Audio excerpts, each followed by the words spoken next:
Assalamualaikum warahmatullahi wabarakatuh.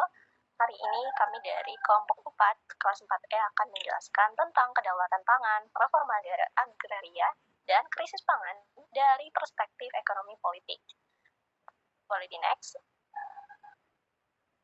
Kami beranggotakan 6 orang, ada Salwa Zahira, Kristina Kuryastra, Syaira Azahra, Ananda Kansa, Aisyah Majika Helmi, dan Elizabeth Claudia.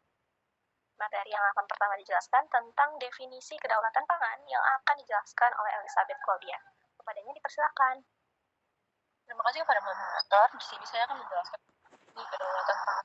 Definisi kedaulatan pangan diatur dalam Undang-Undang Nomor 18 Tahun 2012 tentang pangan, yang mana kedaulatan pangan ini didefinisikan sebagai hak negara dan bangsa untuk secara mandiri menentukan kebijakan pangan yang menjamin hak atas pangan bagi rakyat, sekaligus memberikan hak kepada masyarakat untuk menentukan pangan yang sesuai dengan potensi sumber daya lokalnya. Jadi, kedaulatan pangan ini menekankan kemandirian dalam produksi, distribusi, dan konsumsi pangan, serta pengendalian sumber daya agraria oleh petani. Next.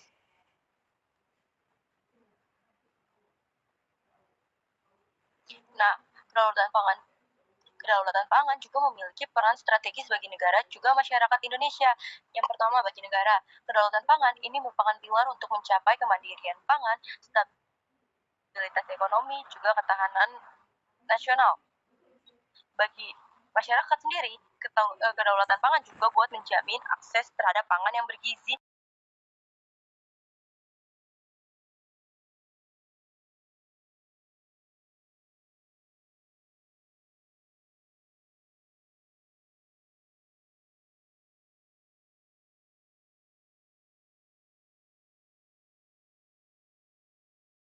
kedaulatan pangan itu bukan hanya soal pangan, tetapi juga tentang keadilan sosial dan ekonomi bagi masyarakat, khususnya di pedesaan. Next.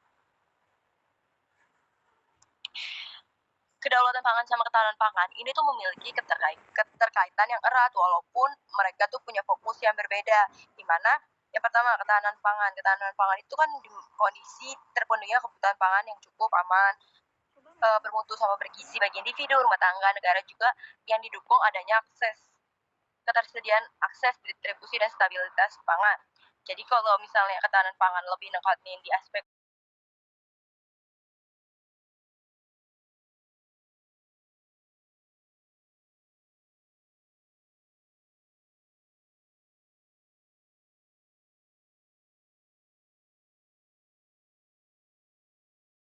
yang berlanjut tanpa pengusahaan sumber daya oleh petani, ketahanan pangan itu pasti rentan terhadap gangguan eksternal eksternal seperti perubahan iklim, fluktuasi harga global, atau kebijakan perdagangan internasional. Next. Nah, selanjutnya saya akan menjelaskan definisi dan reformasi agraria. Nah, definisi yang terlebih dahulu. Jadi reformasi agraria sendiri itu didefinisikan sebagai proses strukturisasi penguasaan, kepemilikan, dan penggunaan tanah untuk mencapai keadilan agraria dan kesejahteraan masyarakat, khususnya petani. Jadi reformasi agraria ini itu mencangkup legalisasi ases, retribusi tanah, juga pengelolaan sumber daya alam seperti perhutanan sosial dengan tujuan buat meningkatkan produktivitas tanah dan kesejahteraan petani. Dan tujuan adanya reformasi agraria sendiri yang pertama itu buat mengurangi ketimpangan kepemilikan lahan. Mereka ini tuh buat menyelesaikan permasalahan konflik agraria, juga buat meningkatkan kesejahteraan petani. Yang kedua, reformasi agraria ini buat mendukung kedaulatan pangan, buat memastikan bahwa petani itu punya akses terhadap lahan produksi untuk lahan produktivitas untuk produksi pangan. Terus juga yang ketiga, reformasi agraria juga buat menciptakan sistem pertanian yang berkelanjutan dengan mengintegrasikan ekologi, kayak aspek ekologi kayak misalnya pengelolaan air, pelestarian kesuburan tanah. Juga yang terakhir, reformasi agraria sendiri itu bertujuan buat memberikan hak atas tanah kepada petani. Jadi reformasi agraria memperkuat posisi tawar petani dalam sistem ekonomi dan politik. Next. Permasalahan konflik agraria sudah ada sejak masa kolonial Belanda. Makanya adanya reformasi agraria itu dimulai pasca kemerdekaan dengan diterbitkannya Undang-Undang Nomor 5 Tahun 1960 atau yang dikenal dengan UUPA. UUPA ini buat mengatasi ketimpangan kepemilikan tanah warisan kolonial seperti sistem tanah paksa dan perkebunan belanja, juga memastikan adanya keadilan agraria. Tapi UU-PA ini itu tuh implementasinya terhambat pada masa Orde Baru karena kebijakan agraria itu lebih berorientasi pada pembangunan ekonomi yang menguntungkan korporasi sama elit dibanding seperti kayak konsesi hutan, perkebunan skala besar, yang mana itu malah mengakibatkan konflik agraria itu meningkat sama petani yang kecil itu semakin tersingkirkan. Makanya pas di era reformasi, isu reformasi agraria itu kembali diangkat pada krisis pangan global di tahun 2007 sampai 2018. Itu tuh buat kembali lagi mendorong adanya kebangkitan wacana kedaulatan pangan yang ditandai sama petisi kedaulatan pangan oleh SPI pada tahun 2011. Nah, petisi ini tuh buat menekankan perlunya reformasi agraria untuk mengurangi ketergantungan pangan dan memberdayakan petani. Terus juga pada masa pemerintahan Jokowi, reformasi agraria menjadi bagian dari nawacita lagi dengan program seperti restribusi tanah, legalisasi aset, dan perhutanan sosial. Boleh next. Terakhir, dampak reformasi agraria. Jadi reformasi agraria sendiri itu memiliki dampak signifikan terhadap distribusi lahan dan kesejahteraan petani. Menurut Badan Pertanahan Nasional (BPN) 2018 itu menjelaskan bahwa program retribusi tanah telah memberikan akses lahan kepada petani yang rata-rata memiliki lahan hanya kurang dari 0,4 hektar, sehingga ini tuh meningkatkan produktivitas sama pendapatan mereka. Program reformasi agraria seperti Toko Tani Indonesia itu juga membuat adanya dukungan distribusi pangan agar lebih stabil dengan meningkatkan dengan mempersempit rantai pasok. Itu tuh petani jadi bisa dapat harga yang lebih baik sama konsumen juga memperoleh pangan yang lebih terjangkau. Retribusi tanah juga bisa meningkatkan meningkatkan daya investasi petani. Jadi mereka tuh memungkinkan untuk membeli alat petani yang lebih modern, juga lebih unggul, kayak benihnya lebih unggul, dan pasti akhirnya ya meningkatkan hasil pangannya juga.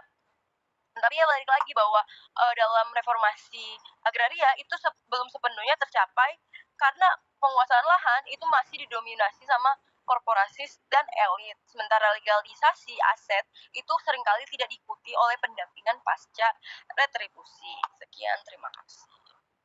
Baik, terima kasih. Mungkin saya lanjut aja terkait dengan krisis pangan global. Nah, sebelum kita mengetahui apa itu penyebab serta dampaknya, kita harus mengetahui apa itu krisis pangan di tingkat global.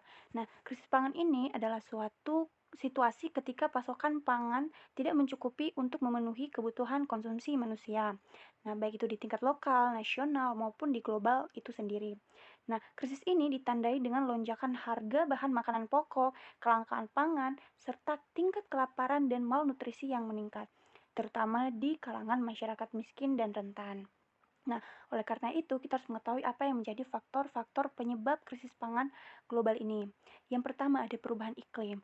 Nah, dampak dari perubahan iklim ini, terutama dalam cuaca ekstrim seperti kekeringan dan banjir, sering mengganggu produksi pangan. Misalnya, kasusnya pada penurunan hasil panen dan jagung di Indonesia akibat cuaca buruk.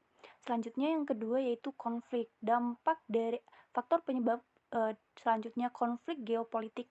Nah, ini seperti yang terjadi antara Rusia dan Ukraina, di mana pada saat itu sangat mengganggu rantai pasokan pangan di global. Selanjutnya yang ketiga ada kebijakan ekonomi, di mana kebijakan-kebijakan di dalam pengambilan ekonomi jika tidak mendukung ketahanan pangan akan terjadinya seperti ketergantungan pada impor dan kurangnya investasi dalam pertanian yang berkelanjutan. Selanjutnya, next.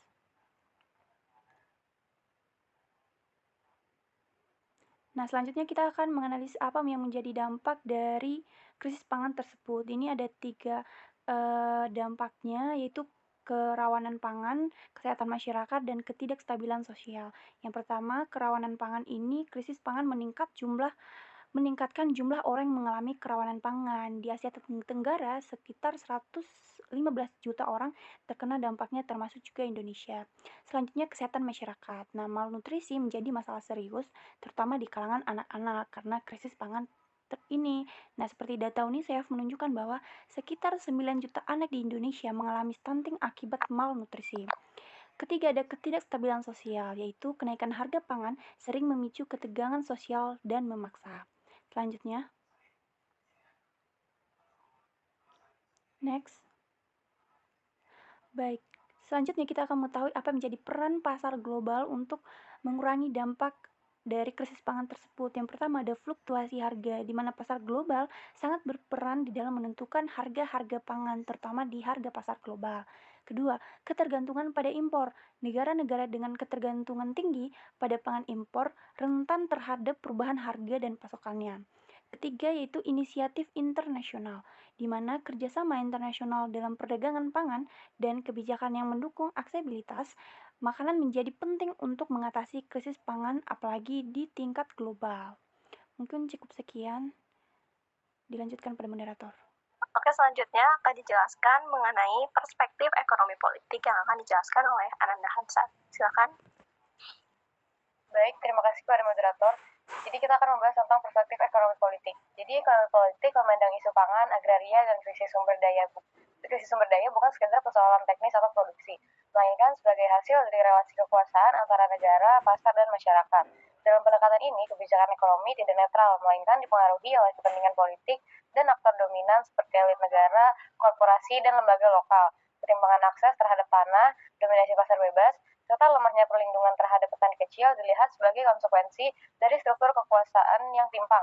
Maka kedaulatan pangan dan reforma agraria bukan hanya soal efisiensi atau ketahanan, tetapi juga soal siapa yang berkuasa atas sumber daya dan siapa yang dikorbankan. Lalu selanjutnya itu peran negara dalam mengatur sektor pertanian dan pangan. Jadi, negara memiliki peran yang sangat penting dalam mengatur dan menentukan arah sektor pertanian dan pangan, baik dari sisi regulasi intensif maupun distribusi sumber daya. Dalam pandangan ekonomi politik, negara idealnya berperan sebagai pengatur utama yang memastikan terciptanya sistem pangan yang adil, berkelanjutan, dan mandiri. Salah satu instrumen penting yang bisa dilakukan negara adalah melalui reforma agraria, yaitu redistribusi kepemilikan dan penguasaan lahan secara lebih merata, agar petani kecil memiliki akses produktif terhadap sumber daya agraria. Namun sayangnya, dalam kenyataan empiris, peran negara seringkali ambigu dan bahkan kontradiktif. Di satu sisi, negara membuat retorika dukungan terhadap petani dan ketahanan pangan nasional, tetapi di sisi lain, banyak kebijakan yang justru memfasilitasi ekspansi investasi besar-besaran di sektor agribisnis. Selanjutnya, pengaruh aktor politik dan ekonomi dalam kebijakan pangan. Kebijakan pangan pada dasarnya merupakan hasil dari tarik-menarik kepentingan antara berbagai aktor yang memiliki posisi dan kekuatan politik ekonomi yang berbeda. Dalam logika ekonomi politik, aktor-aktor seperti elit politik, korporasi agribisnis, lembaga internasional, dan organisasi masyarakat sipil memainkan peran besar dalam membentuk arah kebijakan pangan sebuah negara. Elit politik cenderung menggunakan isu pangan sebagai alat populisme atau komoditas elektoral, bukan sebagai masalah struktural yang harus diselesaikan secara jangka panjang. Korporasi agribisnis yang memiliki modal besar memiliki pengaruh kuat dalam mempengaruhi regulasi negara melalui berbagai cara, seperti lobby kebijakan. Jadi di sini saya akan menjelaskan keterkaitan antara kedaulatan pangan dan reforma agraria. Jadi kedaulatan pangan dan reforma agraria itu merupakan dua hal yang saling berkaitan erat dan tidak bisa dipisahkan dalam hal pembangunan pertanian dan ketahanan pangan yang berkeadilan. Nah, kedaulatan pangan ini menekankan pada hak setiap bangsa dan komunitas untuk mengatur sistem pangan mereka sendiri dengan cara yang sesuai dengan kebutuhan lokal tanpa tergantung pada mekanisme pasar global atau intervensi korporasi multinasional. Nah, untuk mewujudkan kedaulatan pangan, akses terhadap sumber daya agraria, khususnya tanah, itu menjadi hal yang sangat mendasar. Nah, disinilah reforma agraria itu mempunyai peran penting. Nah, reforma agraria itu bertujuan untuk mendistribusikan kembali penguasaan dan kepemilikan tanah secara lebih adil, terutama kepada petani kecil, buruh tani, dan masyarakat adat yang selama ini termarginalkan dari akses terhadap tanah. Nah, karena tanpa kontrol langsung atas tanah, mustahil bagi petani untuk mandiri dalam memproduksi pangan dan menentukan sistem pertaniannya sendiri. Oleh karena itu, reforma agraria merupakan fondasi struktural dari kedaulatan pangan. Tanah yang dikuasai oleh dan dikelola oleh petani secara langsung memungkinkan terjadinya produksi pangan berbasis lokal dengan orientasi pada kebutuhan masyarakat, bukan semata-mata untuk keuntungan pasar saja. Jadi ketika distribusi tanah tidak adil dan sebagian besar dikuasai oleh korporasi besar untuk komoditas ekspor, maka sistem pangan akan menjadi rapuh, tergantung impor, dan tidak berpihak pada rakyat kecil. Nah, Dari perspektif ekonomi politik, ketimpangan penguasaan tanah adalah bagian dari struktur ketidakadilan yang harus diubah agar sistem pangan menjadi lebih berdaulat. Dengan kata lain, kedaulatan pangan itu bukan sekedar soal produksi saja, tetapi soal siapa yang mengontrol produksi itu. Reforma agraria di sini tuh menjadi jalan untuk mentransformasikan struktur kekuasaan agraria agar lebih demokratis, berkeadilan, dan mendukung kehidupan petani serta masyarakat luas. Lalu selanjutnya itu ada bagaimana reforma agraria mendukung kedaulatan pangan. Jadi reforma agraria ini memiliki peran sentral dalam mendukung terwujudnya kedaulatan pangan karena memberikan dasar struktural bagi masyarakat, khususnya petani kecil, untuk mengontrol dan mengelola sumber daya agraria secara mandiri. Jadi ketika petani memiliki akses dan kontrol atas lahan, mereka dapat memproduksi pangan sendiri sesuai kebutuhan lokal tanpa harus bergantung pada korporasi atau pasar global. Yang pertama itu ada redistribusi tanah kepada petani kecil. Jadi dengan adanya redistribusi tanah ini, reforma agraria memberikan kepemilikan atau akses legal kepada petani-petani kecil yang sebelumnya tidak memiliki lahan atau hanya sebagai penggarap. Nah, hal ini memungkinkan mereka untuk bertani secara berkelanjutan dan mengatur sistem produksinya sendiri. Lalu yang kedua itu ada peningkatan produksi pangan lokal. Jadi ketika petani menguasai tanah secara langsung, mereka ini cenderung memproduksi pangan untuk kebutuhan lokal atau komunitas sekitar, bukan tujuan untuk ekspor atau industri. Nah, hal ini tuh memperkuat produksi pangan lokal dan secara otomatis mengurangi ketergantungan pola impor pangan yang seringkali tidak stabil secara harga dan pasokan. Lalu yang ketiga itu penguatan ekonomi rakyat dan desa. Reforma agraria ini juga mendorong tumbuhnya ekonomi lokal. Jadi ketika petani memiliki tanah dan bisa mengelolanya, maka mereka dapat menciptakan lapangan kerja, meningkatkan pendapatan keluarga, dan menggerakkan ekonomi desa. Nah, hal ini menciptakan sistem pangan yang lebih adil, berkelanjutan, dan berbasis pada rakyat, bukan hanya pada keuntungan korporasi besar. Lalu yang keempat itu penguatan kedaulatan komunitas. Jadi melalui reforma agraria, masyarakat itu memiliki kontrol yang lebih besar terhadap bagaimana sistem pangan dijalankan. Misalnya dengan mengadopsi praktik pertanian berkelanjutan, menggunakan benih lokal, atau menjalankan pola tanam yang sesuai dengan ekosistem setempat. Jadi dengan demikian, reforma agraria tidak hanya memberikan tanah saja, tetapi juga memperkuat posisi politik dan ekonomi petani sebagai aktor utama dalam sistem pangan nasional. Selanjutnya itu ada tantangan dalam implementasi reforma agraria untuk mencapai kedaulatan pangan. Jadi meskipun reforma agraria ini memiliki potensi besar dalam mendukung kedaulatan pangan, pelaksanaannya di lapangan itu masih menghadapi berbagai tantangan yang kompleks, baik dari sisi struktural maupun politik. Nah, yang pertama itu ada dominasi korporasi dan kapitalisme agraria. Jadi banyak lahan produktif di Indonesia itu justru dikuasai oleh perusahaan besar yang menggunakannya untuk menanam komoditas ekspor seperti kelapa sawit, tebu, atau tanaman industri lainnya. Jadi lahan-lahan tersebut itu tidak dimanfaatkan untuk produksi pangan lokal sehingga menyebabkan petani kehilangan ruang hidupnya dan kedaulatan pangan sulit tercapai. Lalu yang kedua itu ada minimnya kemauan politik. Nah, masih karena Lalu yang kedua itu ada minimnya kemauan politik. Jadi masih rendahnya kemauan politik dari pemerintah ini menjadi hambatan serius. Meskipun agenda reforma agrarianya sering masuk ke dalam program resmi negara, tapi implementasinya itu sering tersendat karena adanya kepentingan politik, birokrasi yang berbelit, serta tekanan dari elit ekonomi yang tidak ingin kehilangan kontrol atas tanah. Nah, program redistribusi tanah pun kadang hanya bersifat administratif saja, tanpa disertai pendampingan teknis atau akses modal bagi petani penerima lahan. Lalu yang ketiga itu ada krisis pangan dan tekanan global. Ketika terjadi krisis pangan, pemerintah cenderung mengandalkan impor daripada mendorong produksi pangan lokal. Hal ini menunjukkan bahwa negara belum sepenuhnya berpihak kepada kedaulatan pangan dan masih terjebak dalam logika pasar global yang mengutamakan efisiensi ekonomi dibanding ketahanan dan kemandirian. Lalu yang keempat itu ada konflik agraria dan kekerasan struktural. Nah, konflik agraria juga ini menjadi masalah serius dalam implementasi reforma agraria. Jadi banyak kasus di mana komunitas petani atau masyarakat adat ini yang memperjuangkan hak atas tanah justru mengalami intimidasi, kekerasan, bahkan kriminalisasi. Hal tersebut itu menunjukkan bahwa upaya memperjuangkan kedaulatan pangan melalui reforma agraria tidak hanya menghadapi tantangan ekonomi, tetapi juga tantangan hukum dan politik. Lalu yang terakhir itu ada kurangnya akses terhadap sarana produksi. Jadi, reforma agraria yang tidak disertai dengan pemberian sarana produksi seperti benih, pupuk, alat pertanian, irigasi, serta akses pasar dan teknologi akan menjadikan petani tetap rentan. Karena tanah saja tidak cukup jika petani tidak memiliki dukungan untuk mengelolanya secara produktif dan berkelanjutan. Oke, selanjutnya kami menjelaskan mengenai studi kasus. Studi kasus yang kami membahas ini mengenai food estate di Indonesia dari perspektif ekonomi politik, di mana food estate ini merupakan proyek strategis nasional pada periode 2020 hingga 2034. Food estate sendiri itu yang adalah lumbung pangan atau proyek pertanian terpadu dalam skala besar untuk memproduksi komoditas pangan seperti padi, sorghum, dan juga singkong. Ini adalah proyek strategis nasional atau TSN dalam periode 2020 hingga 2024.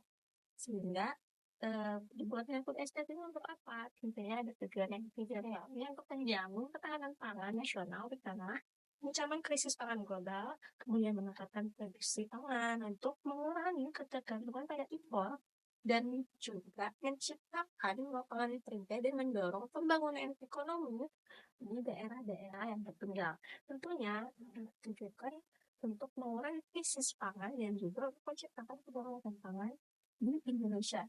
Terus food estate ini bisa kita lihat pada gambar ada di lokasi pengembangan lumbung pangannya. Kalau food estate-nya ada di Sumatera Utara, di Kabupaten Hembang Sodotan, kemudian di Sumatera Selatan, kemudian ada juga di Kalimantan Tengah, di Nusa Tenggara Timur, dan juga di Papua. Ini daerah-daerahnya, dan ada beberapa kabupaten-kabupatennya dijelaskan pada gambar.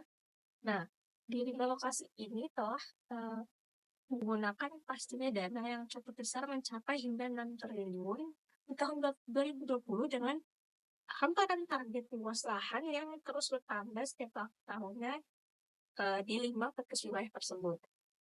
Jadi diluncurkannya sebagai proyek strategis nasional ini untuk mengurangi krisis pangan tadi betul.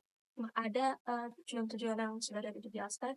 Proyek serupa ini sebenarnya pernah dibuat atau dilakukan oleh Indonesia juga, tapi pada era Presiden Susilo Bambang Yudhoyono, di mana di era itu ada juga proyek lahan gambut 1 juta hektar, tapi pada era Orde Baru, dan juga pernah dibuat di era Bapak SBY itu adalah Merauke Integrated Food and Energy State atau MIFED.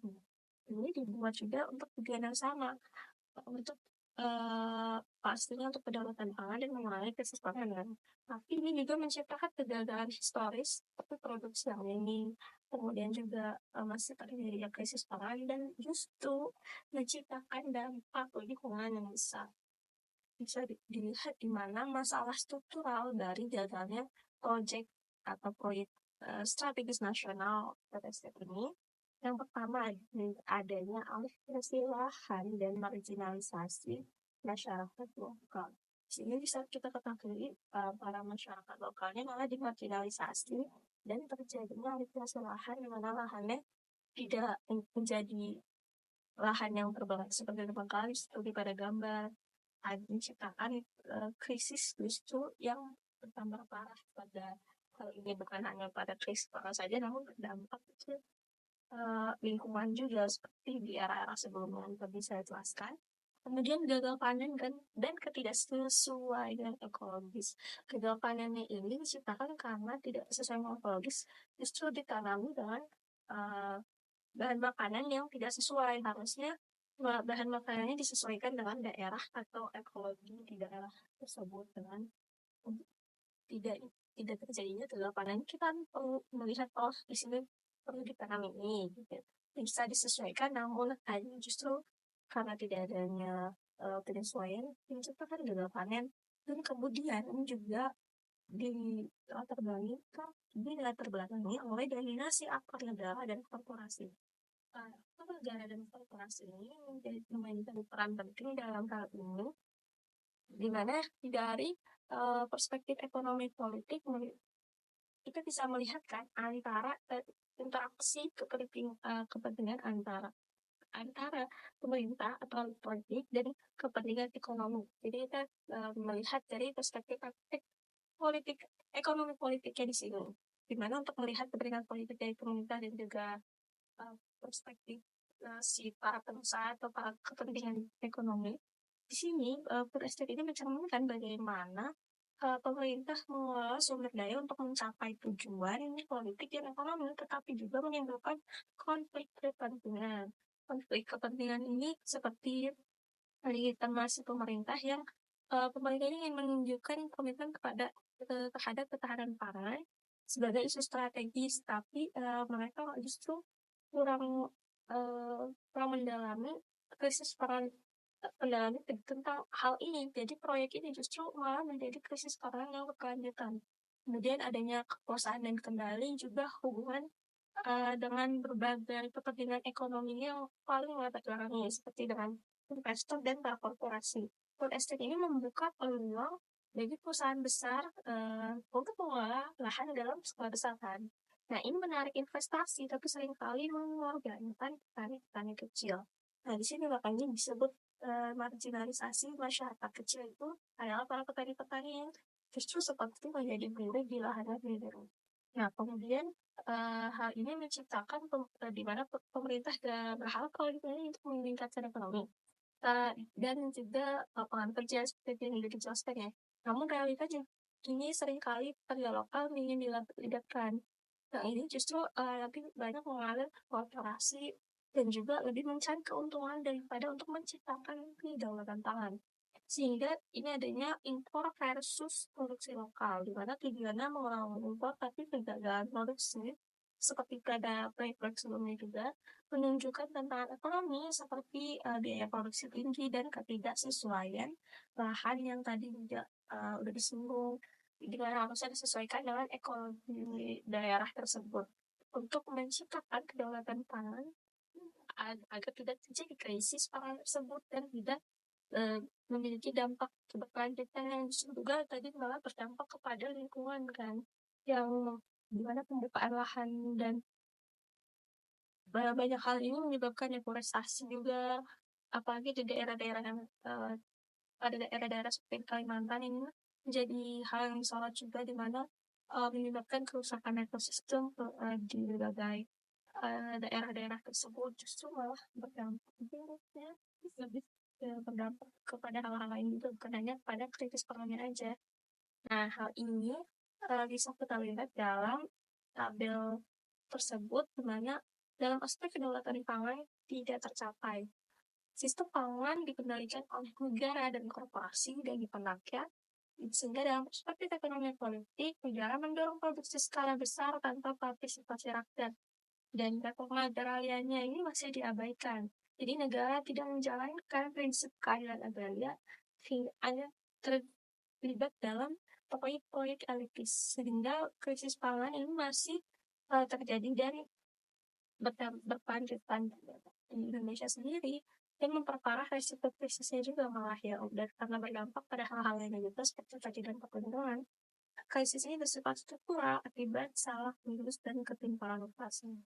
Nah, karena itu solusi rekomendasi dari strategi untuk mengatasi ini tentunya ada banyak hal yang bisa dilakukan dan akan dijelaskan selanjutnya oleh Salwa. Kita masuk ke pembahasan pertama, yaitu solusi dan rekomendasi dari sisi pemerintah pusat. Yang pertama ada transformasi sistem pangan nasional ketika peningkatan produktivitas, efisiensi distribusi, serta diversifikasi pangan lokal ini meningkat. Yang kedua, pemberdayaan petani dan juga nelayan, revitalisasi kelompok tani dan koperasi sebagai ujung tombak distribusi dan juga produksi. Yang ketiga, ada reformasi tata kelola lahan air ketika pengembangan irigasi modern dan juga pemetaan lahan melalui teknologi digital. Terus ada solusi dan juga rekomendasi dari sisi pertahanan nasional. Ketika penggunaan teknologi pertahanan untuk pangan itu seperti teknologi pertanian modern, ada AI, bioteknologi, terus drone dan irigasi canggih untuk bisa melakukan adanya pemantauan lahan serta prediksi panen, tanam presisi, benih unggul dan juga efisiensi air. Terus ada penguatan infrastruktur pangan di perbatasan, pembangunan lumbung pangan, logistik terpadu dan juga infrastruktur perbatasan dapat memperkuat adanya distribusi dan juga kedaulatan pangan di nasional. Strategi mengatasi krisis pangan dengan pendekatan reforma agraria. Jadi reforma agraria ini meredistribusikan kepemilikan secara adil dan juga menjadi strategi efektif dalam mengatasi krisis pangan. Kenapa? Karena akses lahan bagi petani kecil ini bisa mendorong adanya peningkatan produksi dan juga kesejahteraan masyarakat rentan. Yang pertama, dengan pemberdayaan petani kecil.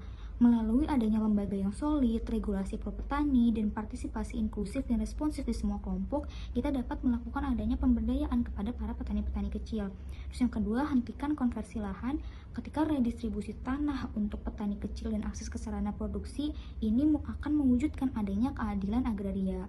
Yang ketiga, ada diversifikasi pangan, yaitu tanaman lokal, penerapan teknologi berkelanjutan, dan penguatan akses pasar dari kelompok tani. Yang keempat ada transparansi dan juga akuntabilitas, yaitu ketika transparansi anggaran, terus kontrak dan progres proyek ini bisa mencegah terjadinya korupsi dan juga akhirnya akan memberikan dampak kepada masyarakat untuk bisa memastikan manfaat ini tuh bisa nyampe secara tepat kepada masyarakat. Serta yang terakhir penguatan sistem pangan berbasis agroekologi. Jadi di sini tuh peran kita sebagai masyarakat yaitu dengan bisa mempromosikan sistem pertanian berkelanjutan yang pada akhirnya akan memanfaatkan pengetahuan lokal kita. Cukup sekian dari saya, terima kasih. Sehingga dapat disimpulkan dari perspektif ekonomi politik, kedaulatan pangan merupakan upaya masyarakat dan negara mengendalikan produksi, distribusi, dan akses pangan secara mandiri, walaupun masih sering terhambat oleh dominasi korporasi dan ketergantungan impor yang hanya menguntungkan elit tertentu.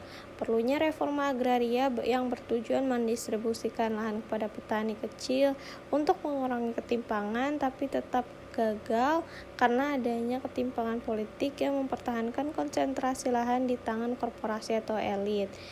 Krisis pangan masih sering terjadi yang dipengaruhi iklim, konflik lahan, ketidakstabilan global dimanfaatkan pemerintah sebagai alasan untuk kebijakan top-down seperti food estate yang justru memperparah ketimpangan dan kerusakan alih-alih mendukung kedaulatan pangan.